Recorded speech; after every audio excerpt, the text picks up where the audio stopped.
This episode is brought to you by Nespresso. Gift magical mornings with Nespresso Virtuo Pop. Compact and stylish, Virtuo Pop is made to meet every morning coffee craving. From espresso to coffee, hot or iced, at the click of a button. And celebrate the season with Nespresso's limited edition coffee flavors. Sweet almond and hibiscus, cinnamon and candied tamarind, and festive double espresso. Magic in the making. Shop the holiday gift collection exclusively at Nespresso.com. Here's my 30-second story with Guinness. As soon as my sister and I get home for the holidays, we don't even unpack. We head straight to our pub. The bartender already knows our order, Guinness and fries. We laugh all night, catch up with old friends, and walk home with faces sore from smiling. It's one of my favorite nights of the year. That was my 30-second story with Guinness. Guinness Draft Stout. Please enjoy responsibly. Imported by Diageo Beer Company, USA, New York, New York. Experience a membership that backs what you're building with American Express Business Platinum. Get 2 times membership rewards points per dollar on eligible purchases in key business categories, as well as on each eligible purchase of $5,000 or more, on up to $2 million in eligible purchases per calendar year. American Express Business Platinum. There's nothing like it. Terms apply. Learn more at americanexpress.com/business-platinum. Hello everyone, Chris here, and a quick reminder that this episode of How Are the Podcast is sponsored by LiveScore Bet, a principal partner of Sunderland AFC. LiveScore Bet is the home of the total betting experience, combining LiveScore's real-time updates and stats with great odds and offers, all in one slick, easy-to-use betting app. For more information, visit livescorebet.com or download the LiveScore Bet app. And please remember, over 18s only, and please bet responsibly. For more information, go to gambleaware.org. And now, cue the jingle.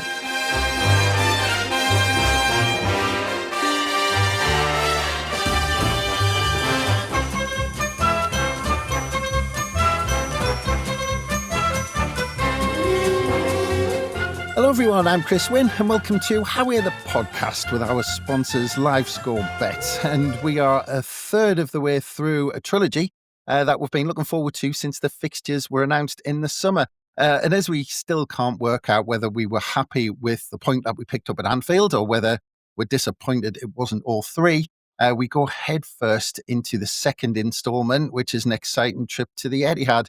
And to help us look forward to the game, we not only have someone who lined up for Manchester City, but someone who went to the big boys in a red and white strip and took them on. Took almost all 11 on in the case of his goal at Stamford Bridge.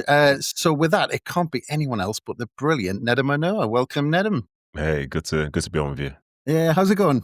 Yeah, very good, very good. I'm with you a bit, trying to figure out that result yesterday against Liverpool. I think in some ways it's like really impressive, but in others there's like a sense of disappointment as well, which is not something I thought that I'd be feeling when looking back at a Sunderland performance based on how they went up and all that stuff. But yeah, things are actually all right. Things are actually a lot better than I thought they would be. And I don't know, maybe I'm the outlier, but it feels to me like that's the general feeling amongst many people when we talk about Sunderland. Yeah, it's such a strange one because you probably know, with your time up here that, Sunderland fans are generally glass half empty because of our history and what we kind of went through in terms of, especially the last decade or so. But a result like drawn at Anfield, it's almost like you feel guilty about feeling disappointed because you think, well, should just take the point. Yeah, exactly. Yeah. And I think for anybody that watched it, when you listen to the commentary, you're listening to a former Liverpool player like heaping praise on Sunderland. I think in some ways it's to sort of stop him from, giving loads of grief to Liverpool. But I thought the way that they played was very, very admirable. I think if you were to find somebody neutral come and say, watch that game, they wouldn't think that Sunderland are a team that are in the Premier League for the first time in so long. They seemed so settled, understood what they needed to do. They understood that, there are times away from home, especially going to places like Anfield, where you will have to suffer. And the players are ready to suffer. And just that chance at the end, you know what I mean? Like, remarkable. But again, to give credit to where the club is at and where the team's at, historically, a team that, has just been promoted from the Championship wouldn't even have somebody on the halfway line trying to score a goal, let alone two players who were on the same wavelength to know there's an opportunity to be had here because here's the weakness of the opposition. Yeah. Just very quickly, just on that, do you think on that chance, do you think it was Isidore's just instinct where he was reacting to a situation, or do you think it's something actually Sunderland go, actually this is an opportunity where we can hurt people? I think this is just my perspective on it, and I've only seen it a couple of times, but when Roos gets the ball in his hand, maybe within 2 seconds he knows he's going to kick it long. Like, you know what I mean? So he knows that Isidore's there. I think it's one thing to, to get the ball, look around and see what you can do, but he knew straight away, and Isidore knew straight away as well. So it's almost as if they've either known that was a plan from before the game, or they made the decision before the cross came in or the attack was going on to say, this is what we're going to do. And I think the fact that Liverpool essentially had Chiesa back suggests that they weren't really expecting much from Sunderland either. And I think when people, like, this is what's tough about football sometimes, especially as a defender, for whatever you can see, there's always stuff that goes on behind you. And that is essentially Liverpool trying to attack to score a goal in front of the Kop to win the whole game. But wait a minute, there's somebody free for Sunderland, something that shouldn't matter. But again, to give those two players credit, I think they planned it. But then also, it's just disappointing. Like, what's the finish? He's probably coming at it too straight. That's why he has to move it to the side. And then, the finish itself, he probably didn't know Chiesa was there. So relatively speaking, he thinks he's done enough. But fair play to Chiesa for not giving up on it. But yeah, that's like, I don't think he will look back at that and be happy, let's just say that, because that's a very big opportunity to create what would be history. Yeah, I think he's probably lost some sleep over it afterwards. But yeah, and just quickly as well, because you said you kind of watched the coverage. Well, and it's kind of always this thing, but there seemed to be this narrative after the game. It seemed to be all about how bad Liverpool were. Yeah, I think this is just my opinion on this. This is not a fact, but I think when it comes down to teams like Liverpool and United, like, the more you're involved in sort of like media coverage and so on, storylines tend to be led by Liverpool's, United's, and to a certain extent Man City's, definitely Chelsea's, definitely Arsenal's. Like, they've either done well or they've failed. I don't think the full analysis of, say, the underdog is a comprehensive one, because they tend to be more specialist in, like, I think the commentator was saying, like, this is the first time he's seen them in the flesh this season, and you're talking about being basically a third of the way through the season. So they'll do it through the lens of the thing which they've seen more. And more often than not, the games which are on TV on a weekend is going to feature Liverpool, Man United, Man City, Arsenal, Chelsea. So yeah, I think I've had to accept in some ways that that's how things are done. But for the people who are really into the Premier League and not just the top end of it, I think they see the value in what Sunderland are doing, and they'll take joy from watching them, because, the transformation that, because I'll be honest, at the end of last season, after going up through the playoffs, I thought with the squad and everything the way that it was, I thought it was going to be a really, really tough season. But now I see them and they look like they've been in the Premier League for a decade, which is huge credit to the manager, the players, and just whatever's been going on up there at the old training ground. Yeah. Well, I didn't mean to get into the Liverpool game so much, but I think sorry to interrupt. Like, you didn't mean to get into it, but that's, for me, more significant than say anything I can tell you right now, because that game itself was the prime time game. Yeah. This was them going to Liverpool, and Liverpool in some way coming away from it feeling disappointment, but then Sunderland themselves walking away with disappointment as well. I think any team that leaves Anfield with a sense of disappointment after getting 1 point there, like, that tends to be teams who finish the season in around the European type places and so on. So yeah, it was no fluke. Obviously, things could have gone either way, but it was no fluke. And I think that is why the team deserve a ton of credit. Yeah, we've been going less than 10 minutes. You've mentioned the Europe word, but we'll circle back round to the football a little bit, because I wanted to start a little bit about you, Nedum. But obviously, we've seen you do the Guardian podcast. I've seen you on the BBC, and I've read that you do the Manchester City podcast. But you seem to have kept really busy since you finished playing. No, not at all, actually. I've tried my best to do the exact opposite. I think the only consistent work that I do is on radio. I go on radio every Sunday, 12 to 2, basically, whenever there's a Premier League game. And then the other things, like, I work for ESPN, so I get the chance to go to some games in England around the Cups. And I think some people probably see me on ESPN FC, which is a show that runs in the US and around the world, to be fair, every single day. So I'm probably on that once, twice a week. But that show runs from like 10 p.m. It doesn't get broadcast in the UK anymore. It used to when it was like BT Sport and so on. But I've tried to, like, my kids are 11, 8 and 7, and I retired at the end of 2020. So I've just tried to be around for them. Having spent most of my life being here, there and everywhere and having no sort of control whatsoever. I think across the years since I've retired, I've tried to streamline the stuff that I do to where it never feels like it's too much. But the stuff that I do that takes up more time, I think it has to be something which I really enjoy doing, because otherwise I'd rather, like, just be with my kids. Like I'm going to the City Sunderland game this weekend. But if it wasn't City Sunderland, like I'd rather just be watching my kids play football and netball and stuff. I think I get more personal joy from that at this moment in time. It's not to say that I don't love watching football, because I do. Like since I've retired, with ESPN in particular, I've gone to 2 Champions League finals. I've gone to the women's European Championship final, watching England win over in Switzerland. I've gone to the men's Copa del Rey final, watched Real Madrid get versus Barcelona in a neutral venue in Seville. I've been to a few FA Cup finals, been to League Cup finals working. And like it brings me back to that sort of like amateur sort of like joy that you have, in terms of like every time I'd go to Wembley, I'm walking down Wembley Way and I'm seeing what it means to all the fan bases that are going. So instead of being involved in a world where the critique is, well, this team should have made it, why is this team not making it? You get to see the other side of things, which you can't see as a player and you can't really dedicate your time to, which is what it means to get a chance to play at one of the, what people will call the home of football. So yeah, I'm not doing too much. It might appear like it at times, but I promise you, if you see me a lot in any particular period of time, you'll then see me disappear for an even longer period. Yeah, just trying to get the balance right. Yeah, well, rattling all them off, it sounds like you're living the dream, to be honest. Yeah, I'll take it, yeah. Yeah. But I saw you found time to talk to Sunderland's official club YouTube channel the other week, and you were talking about your time at Sunderland. You talk, and because I mentioned that goal at Stamford Bridge in the introduction, but did you enjoy going through all that again? Because that was only a few weeks ago, I think. Yeah, it was. It was good to be in contact with the club, to be honest, because I was only there for 1 year, and this is 1 year in like a 15, 16-year career, but it's one of my favorite years in that time, because my first venture away from being part of Man City. Like I'd been at the club from 10 years of age, and then in my early to mid 20s, I had to go and experience something new. I wasn't living in Manchester anymore.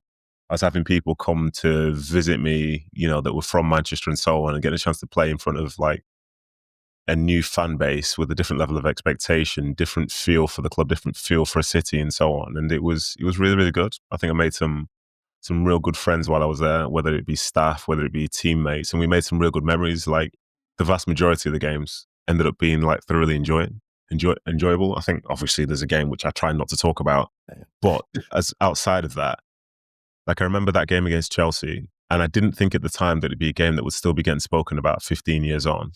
But as well as that, for us, when day one when I arrived, the goal was to finish in the top 10. And we finished in the top 10 because we won the last game of the season away from home. I think it was at West Ham, possibly 2-0. And we finished like 10th. So in terms of mission complete, that was it. And to do it in the sort of the manner in which we did, and to have so many highlights along the way as well, and to look back and see like that was a really good Sunderland team, like a really, really good. Like obviously I feel a bit biased now, but I think that was a really, really good Sunderland team. And from my perspective, again, I think some people probably saw this on the Sunderland YouTube channel, like things like Sunderland Till I Die and so on. I just refused to watch it because my memory of being there was so good, and everything was so rosy and so much fun. It was like dedicated, it was hard work, and you could almost elevate the mood of the city with the results and performances that you're putting in. Like I love that so much that when people were telling me, "Oh, have you seen this Sunderland documentary? Oh, it's a car crash, it's this, it's that," I was like, "Nah, to me that's not a thing." And as a consequence, I refuse to watch it. Do you think it's one of those clubs where there's no centre ground? Either everything's way up on cloud nine or everything's rock bottom? I think, do you know, that's a great question. Obviously, all those people who exist in the middle will be like shouting at us now, but then that kind of falls in line with it as well, because now you're angry at us for saying that there's no middle. Possibly. Like the club is vital in my opinion to the city, like vital, and the better things are, you can at times like feel it as you walk around, because football, as I've discovered across the years, it's not just football, it's people's identities. And that's whether you're playing on the field, you're in the stands or whatever it is. You go to games with like 3, 4, 5 generations worth of fans who've seen everything, been everything, and talking about Roker Park, talking about this player. There's now Quinn or people before that, So I think there are significant ups and downs, but the club, from when I was there in 2010, I didn't think for a second that they'd be fighting relegation for 2-3 seasons in a row before then dropping down to what was essentially League One. And even, I'll be honest, when I played against them in the Championship, I think some of the players at the time preferred playing away from home because it at times felt so hostile to them at home. And obviously there's a lot of stuff that led to that point, and that isn't the norm. But yeah, it's not been stable. And as a consequence, for the club of the size of Sunderland not being stable, I could see why some people would be up and down, to be honest. Yeah. Because it just feels like it should be on a sort of bigger stage. And to describe it, at the start of the season, was it the first game was against West Ham or someone like that at home? Yeah.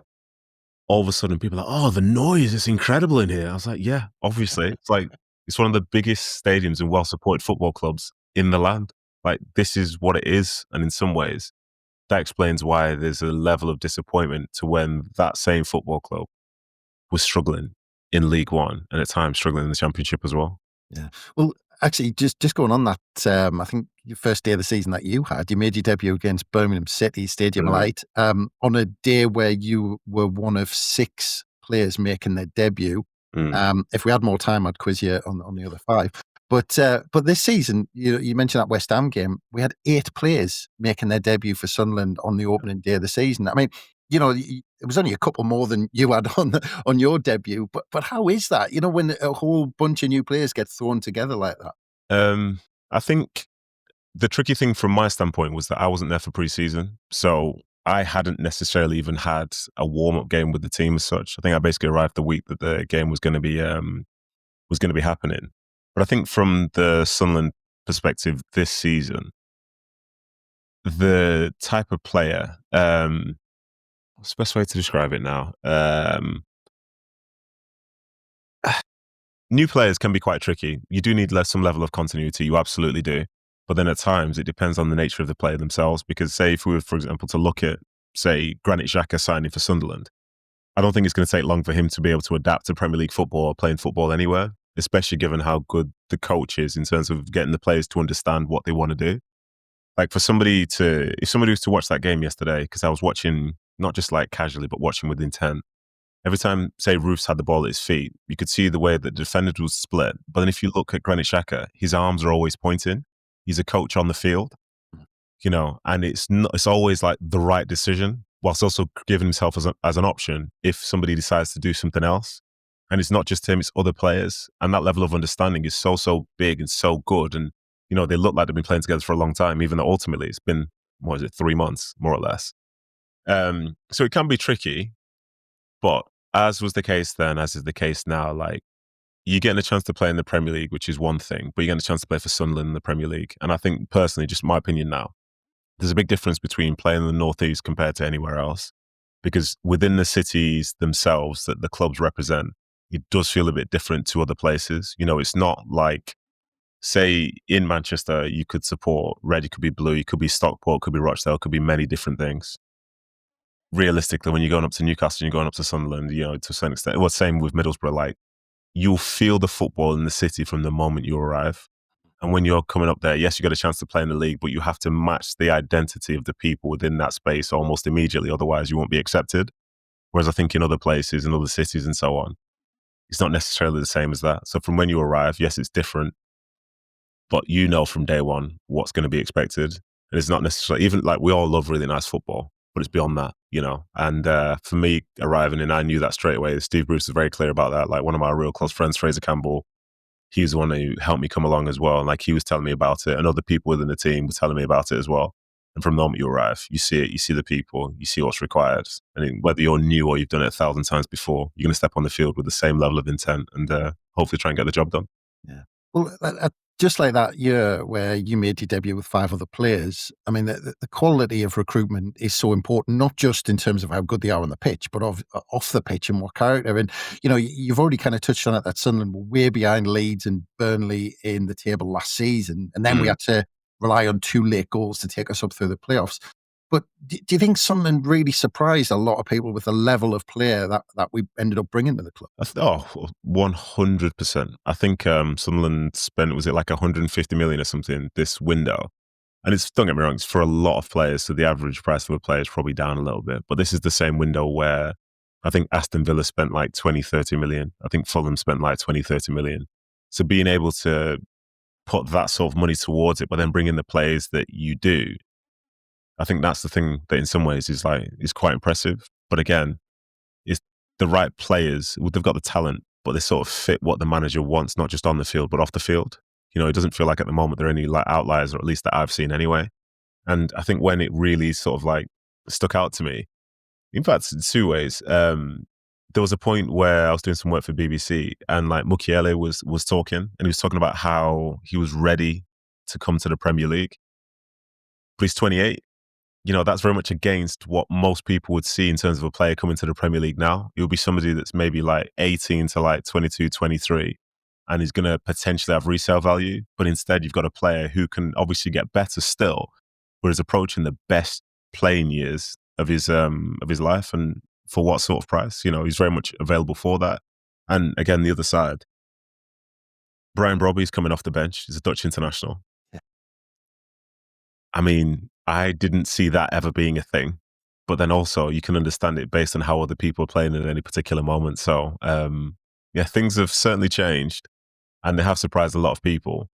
But then there's also a story of momentum. And this was the case in the Championship, League One, Sunday league football, Saturday, whatever. If you start a season well, it makes it a lot easier to play in the games that are to come, because the belief is there, not just on the field, but off it as well. And you can hear when you go to a stadium, people believe that you can do anything. And whether or not, you know, that's the reality, who knows? But for you, when you feel 1% higher than the other people do, you know, that can be the difference between winning 1-0 or losing 1-0. Yeah. And right in the middle of, talking about how great Sunderland are, is probably a good time to take a quick break. So we'll be back after these few ads.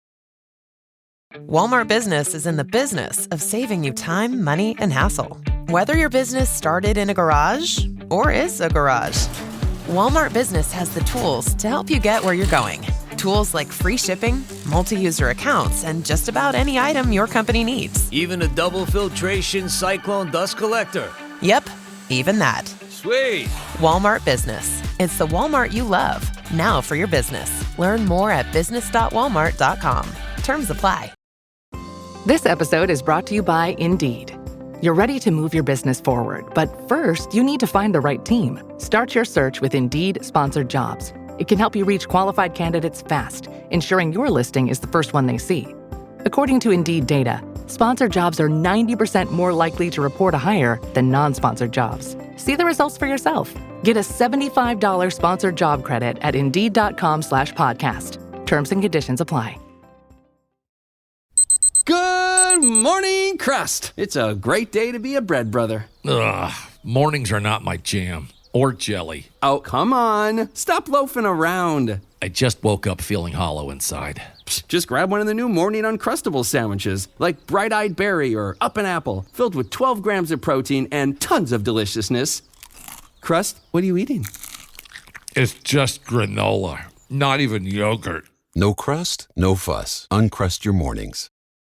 And welcome back to Howie the podcast with our sponsors, LiveScore Bet. And we're just talking about momentum there, Nedum. And actually, one of the other interesting things you said on that, the YouTube piece you did with the club, you said about Steve Bruce talking about the top 10 being a target. Mm. And looking at Sunderland that year, because we were in I think we were like 6th or 7th for a little bit during that season and dropped down a little bit towards the end.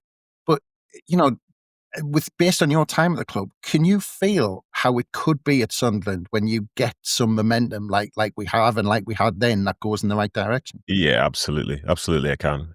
Because I think for me, Sunderland primarily, it's got potential to like have a really, really like hostile feel to people coming up to the Stadium of Light.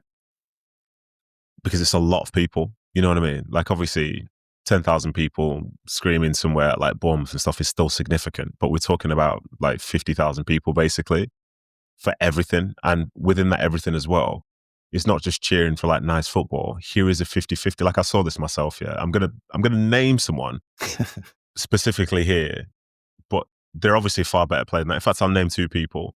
Like, see, if you got midfield in my time of like Jordan Henderson, Lee Cattermole, like some of the tackles and stuff they'll get put in and the effort and all that stuff is just as exciting to the crowd as seeing Steedman Bronk go past the 5th player in a row, and to be able to get both sides of things means that you can see and appreciate the great football, but you can also see and appreciate the grit. Like at some point within a game, a massive tackle might be all the crowd needs to be fully ignited, almost as if you scored a goal yourself.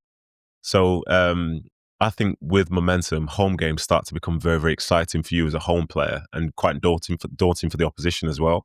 And I think for the way that we played back then, it's obviously a bit different to say now.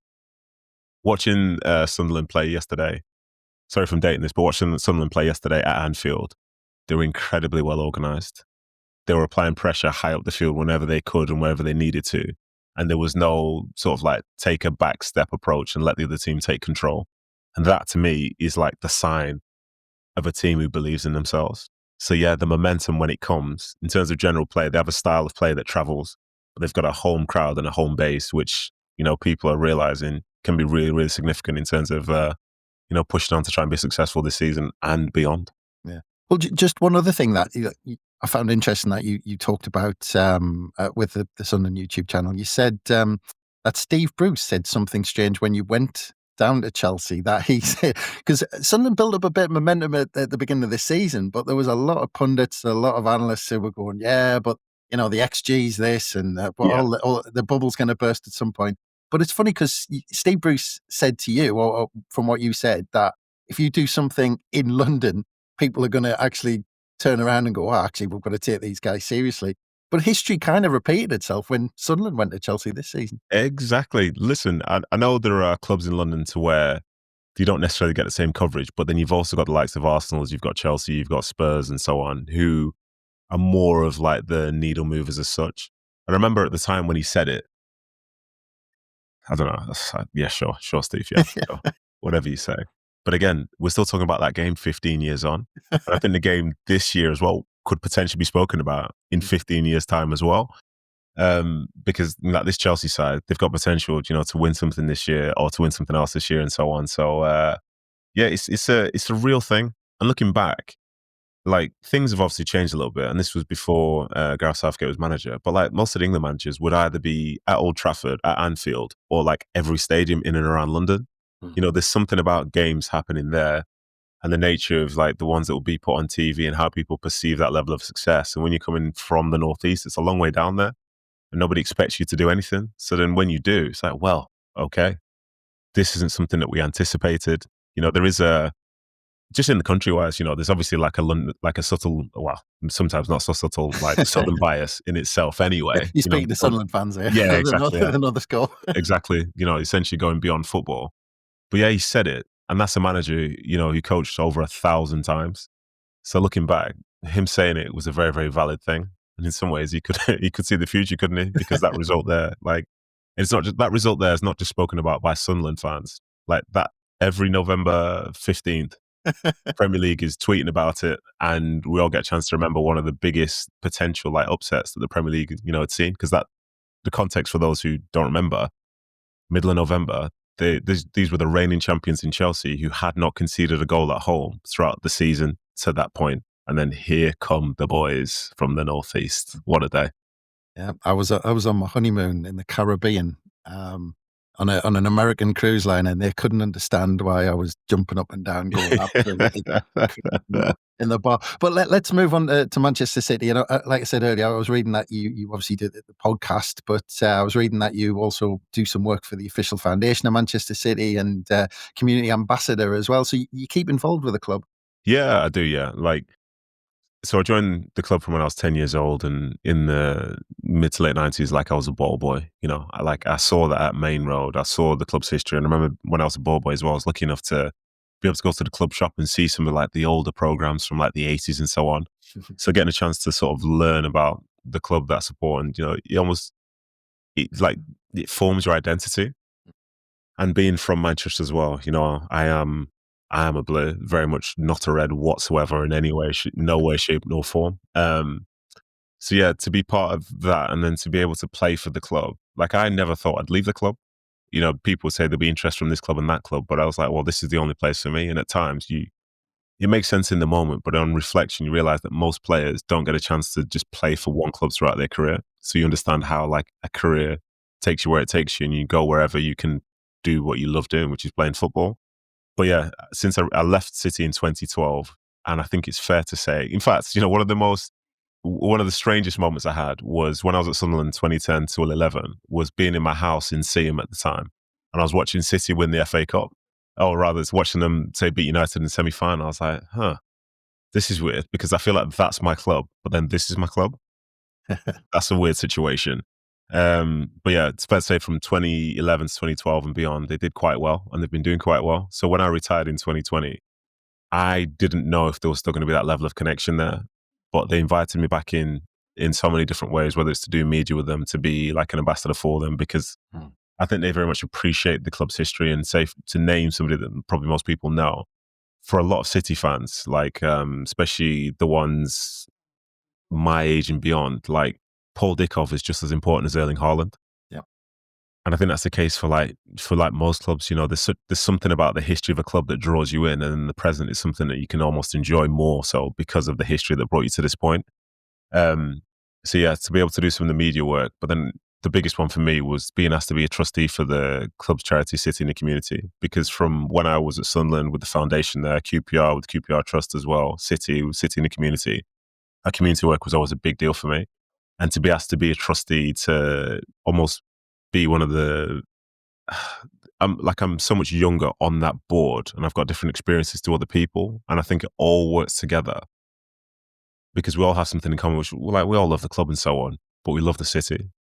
But we're in acknowledgement that the city itself that we experience is very different to the city that other people do. And there's so many people that do need help, and being able to give back in that manner, like, it's one of the most rewarding things I think I've had the chance to do in my life. So yeah, to be a trustee for them, to be able to travel with them, to see them still perform now and so on, it's a very, very big deal for me. It's something I'm very proud of. Yeah, sounds absolutely brilliant. Well, you did say that they have done quite well over the last decade or so. But, Yeah. but what I want to talk about is the crisis at Manchester City. Which one? Exactly, a crisis that most fans would love to have. Won the league 6 times in 7 years, and then dropped to third last season, which is of course a complete disaster. But what happened with that drop off? Because is it natural that a team that's playing for so long at such a high level with the pressure they've got to be at the top do drop off? Because I know if you look at Manchester United through their kind of when they were running away with the title every year, there was a couple of seasons where they just dropped off and then came back again.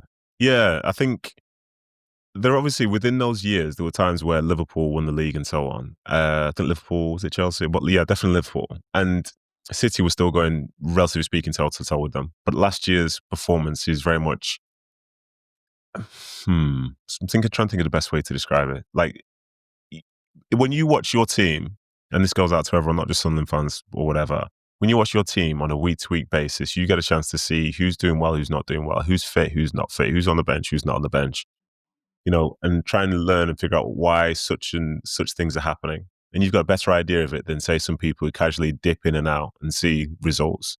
And I think City, for the middle third of last season, when they lost like 6 or 7 games in a row, Guardiola, I think, for me, he's my favourite coach. He's my favourite ever coach. I think he's probably one of the best coaches the Premier League's ever seen, or just say football's ever seen. And he's obviously had tons of players at his disposal. And I think on a week-to-week basis, historically, he's been able to pick teams that he thought were right for games.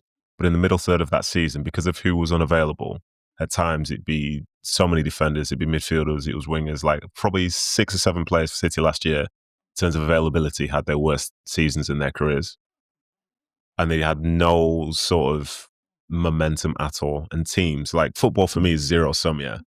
So if Liverpool were at their absolute best, then the game yesterday between Sunderland and Liverpool probably goes a different way, because some of the Sunderland players, like Isidor's probably not going to be on the halfway line when there's a chance to break. But when you see that people show weakness, it gives you strength. Like, it's zero-sum. I think the way that teams started playing against City in that middle third of the season, like, you could see that there was more belief that they could get something against them. So City would play well in patches, but their confidence and, say, some of the team selection meant that, like, it wasn't the best version of them. And so as a consequence, they were never really in chance of winning that league title. And Liverpool obviously were great, but the similar things were happening with Arsenal because, Odegaard was out, Saka was out, this player was out. And you soon start to realise that to a certain extent you can afford to have injuries, but it depends who's injured and how long for. So City were on the wrong side of that. Arsenal were on the wrong side of that. And I think possibly a few other teams as well, because we're looking back now at, say, even like a Spurs side, which received a ton of criticism. There were times where they had so many key players out and they were just making do with whatever they could, having horror seasons. But this season and in the future, they will be more competitive with availability. Availability is key, And it's not to say that they win a league title, because obviously Arsenal and others are looking particularly sharp and City are looking beatable. But I'd argue like everyone is to a certain extent. So yeah, it was a weird season, and it was the losses for me, because to be completely honest, I can see a team going 6 or 7 games without a win, but no top quality team loses 6 or 7 games in a row. Yeah. That's the thing that alarmed me more than anything. And I think that was very much indicative of how bad a situation they were in that time. But to give them credit and to put a bow on that, they finished the season, like in the last 19 games of the season, they got more points than anybody else in the league. So they appear to be turning a corner. And every so often we see them show the positive, but they do flash the negative every so often. But that's the sign of a team that, is playing and competes in the league, which is incredibly competitive. Yeah, because it's not often that Pep Guardiola's had to deal with a situation like that in his career. And to be fair, looking at some of the press conferences last season, I mean, were some City fans thinking, actually, he might just walk away? I think for whoever he is, I don't think he'll walk away when things were going south like that, because he would have, as is the case with pretty much every manager, you have a belief that you can fix a situation. But the downside then for those guys is when you realize that on the touchline, like, there's one game in particular which really stands out to me where I felt rock bottom, and it was when they lost at home to United, and they were winning 1-0 with like 5 minutes to go. And then a player makes a back pass, which plays one of the United players in. And then one of the late kicks in the game, just a punt forward by United, leads to somebody scoring a goal. And I thought to myself, in this moment here, City have been very much on the back foot. They've not played that well for the last like month. They've not played well in this game, but they've been fine. They were still going to win. And then a manager's on the sideline watching his team collapse. And that feeling of like helplessness to a certain extent must be so, so tough. But then the context is it's a Manchester derby, and your team has just collapsed. And it wasn't anything to do with tactics. It wasn't anything to do with like personnel. It was just 2 like ridiculous mistakes as such. But it showed where that team was, because their confidence was probably at 0. And I think for a manager like Guardiola and some of those ones up near the top to see that, like, we're probably seeing that a little bit with Liverpool at the moment. Things that you wouldn't expect to see are always happening within football, but I give credit to the Premier League for what it is, because like I said earlier, no game is a guarantee anymore. And I think in the past, there were probably games where you could just tick them off and say, yeah, that'll be fine, and we can just build some momentum around that. But instead now, from whether you're playing teams up near the top, teams up near the middle, or teams who are fighting for their lives, all these wins have to be earned, and nothing's given anymore. Yeah.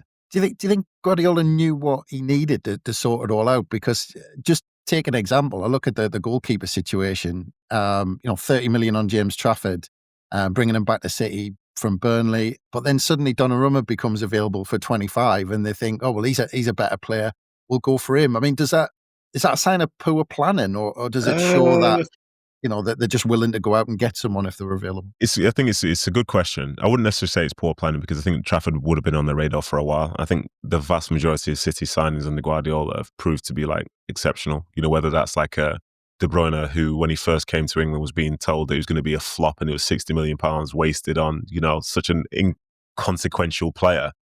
He turned out all right. Or people saying, why would you sign Roger when you got Fernandinho? This guy's no good. He can't play. Next thing, he's like won the Ballon d'Or and so on. Not every signing has been an Erling Haaland who's been so objectively big that the signing itself draws significant attention. Yeah.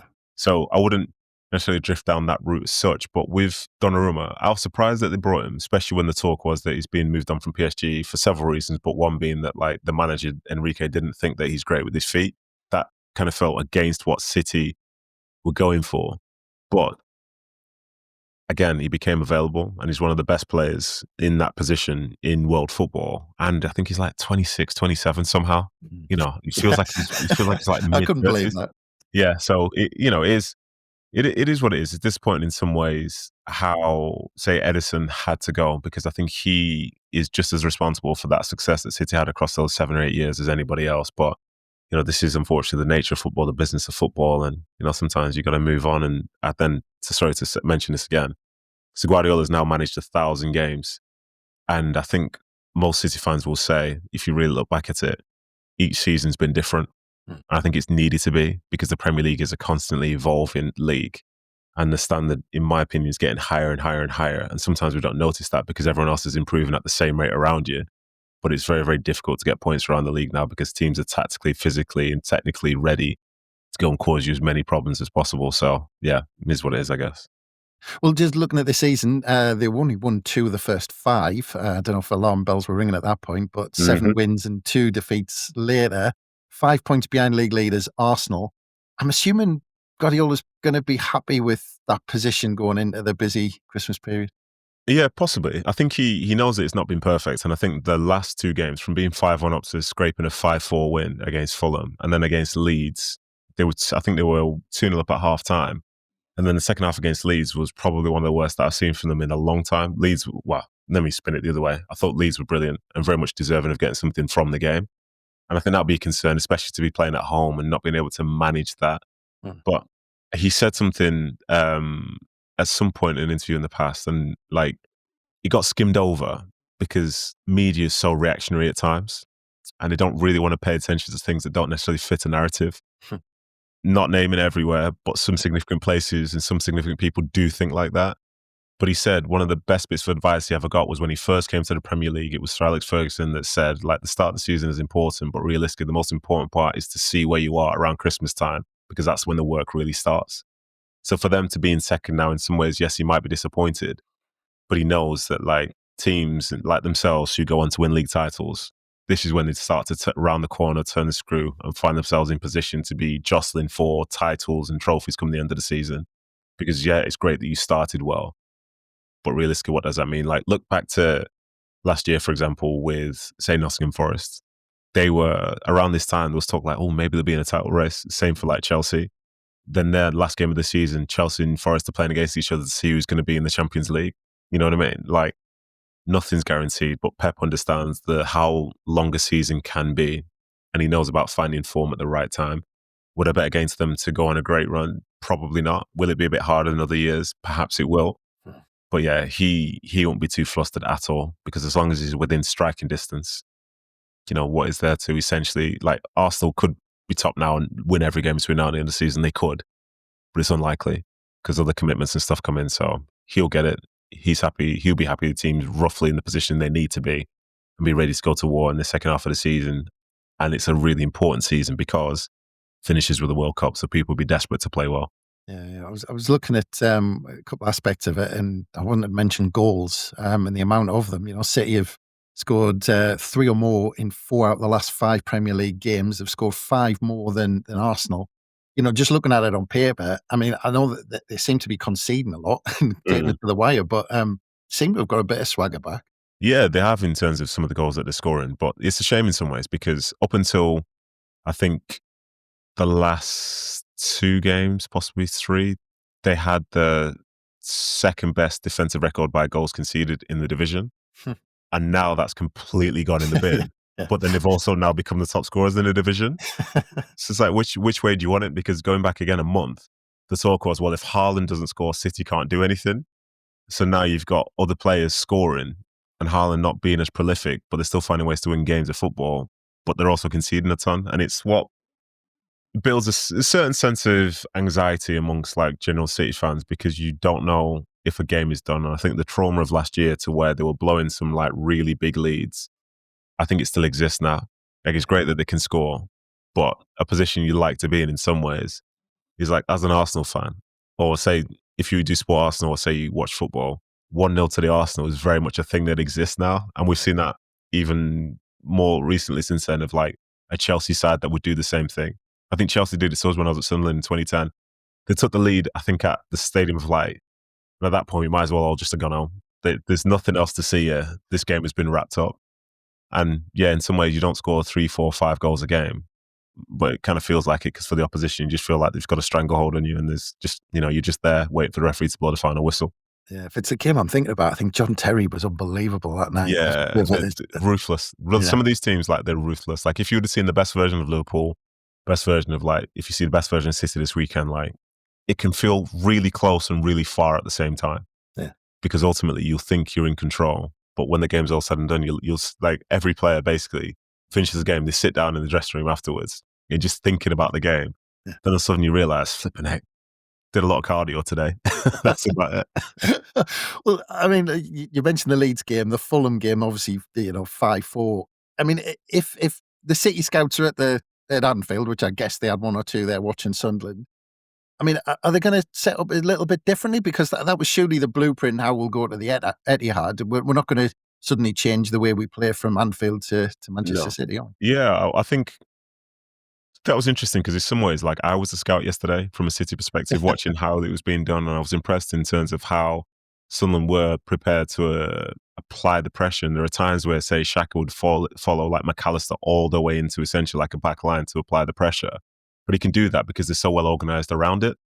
So I think for City, they were trying to figure out ways to create space and create sort of solutions for, say, instead of, say, for Liverpool, if Salah was playing and if Gakpo was playing, they might was it Gakpo that came off? But they try and essentially have their wingers high and wide. I think for City, they might try and do the opposite and bring them a bit more narrow, which could then force someone like Granit Xhaka and others to almost retreat because they've got to decide whether to go left or right because there are two players that are around them. So from an attacking standpoint from City, trying to find the spare player. You know, can Haaland occupy the two Alderete and sorry, what's his name? Just left me there. Michele, Ballard. Ballard, yeah. Any of them. Is Haaland going to be able to occupy two of them? Because if you occupy two of them, then a numbers game suggests somebody is free somewhere. Yeah. How does that person get the ball and so on? And then from a defensive standpoint, I thought Brian Robbie, like we've seen, he's like super strong, technically good and so on. And he has a threat in terms of speed. I thought at times Konate looked really uncomfortable playing against him yesterday. And Lefay as well. I think when those two can link up well, it does look good. So I'm just concerned for City that if they try and be too much on the front foot, then I think Sunderland within a space of one or two passes, especially with the type of experience and genius that like Xhaka can bring, you can have people running full speed in transition towards City. And I think in some ways, like that transition when playing against City can give you opportunity, but even that opportunity means if you want to make the most of it, you have to be clinical. And if you're not clinical, then there's a transition the exact opposite way. And do you want something like a Jeremy Doku with a Haaland and Phil Foden now running at your back four that's now been overexposed because you thought you're going to be scoring the other way? So as mad as it may sound, I think it's going to be a really good game of football. It's going to be really, really good. Who knows what the score will be? Well, that's it. I don't ask for predictions because it's nonsense. But in terms of how the game's going to be played out, because I expect us to do exactly what we did at Anfield, but I expect Manchester City to be much quicker in the final third than Liverpool. Yeah, I think yes and no. I think City in the final third will be built around, for example, somebody like Phil Foden getting the ball in and around the 10, getting on the half turn and either making a shot or finding like an assist. Like he's probably right now one of the best in the Premier League at doing that. So I think from a Sunderland perspective, it's about being incredibly organised to limit the sort of passing lanes that he can find themselves in. But I think to give Sunderland credit is the same way I'll give Leeds credit the other day, because I was speaking about this to somebody, Fabian Delph, who I was with on the day. Teams who've been newly promoted, when they go a goal behind, if they go a goal behind, nothing changes, they're not flustered. So whichever way this game goes now, if City lead, Sunderland won't be flustered. If Sunderland leads, they'll know how they're going to try and finish the game out. So from a City perspective, it's again a reminder of how tough the Premier League really is. And I think the manager as well, when Sunderland beat Chelsea, I think a couple of months ago, he was talking about how he had a feel for the game and he knew that he had players on the bench who were going to be the finishers. And he brought them on and finished the game is exactly what they did. So yeah, whatever City have been watching might help you in a certain aspect, but it's going to be a tough game. And I think if City do win the game, they would have had to earn it as opposed to Sunderland give them anything, because as far as it goes, Sunderland are not handing out much to the opposition this season so far. Yeah. Well, that's it. It's all set up. Two of your former clubs, a 3 o'clock kickoff on a Saturday, which is a lovely, lovely thing in December. But I imagine you're looking forward to it. Yeah, absolutely. Yeah, it's the Nedum Derby, mate. Yeah, you don't get a chance to see that very often. Like QPR aren't going to be in the Premier League for a little while now, so yeah, this is the next best one for me. Good. And any plans to get up the stadium light anytime soon? Yeah. To be fair, after I did the podcast, they said that they try and bring me up at some point, and I would like to come on. It's been a long time since I've been at that stadium casually, but in fairness, I went up to see him a year ago with my wife to get a look around where we used to live, and we brought back some really good memories as we were going up the A90, barring the roadworks and stuff like that. So it's definitely something I would be looking to do, and hopefully see some familiar faces again. Good stuff. Well, it'll be brilliant to see you up there soon. And well, it just leaves me to say it's been an absolute pleasure, Nedum, and thank you so much for your time, even though we did run over and it's fine. It's my fault. But thank you very much, Nedum. Really appreciate it, mate. Pleasure was all mine, so good to speak to you. Good stuff. And thanks again, everyone, for listening. The games are coming thick and fast, so we'll have all the fallout from Anfield that hasn't been said already, as well as all the build-up to the game at the Etihad. So that will either be on the Roker Report website or daily releases on How We're the Podcast, sponsored by LiveScore Bet. But from us, it's bye for now.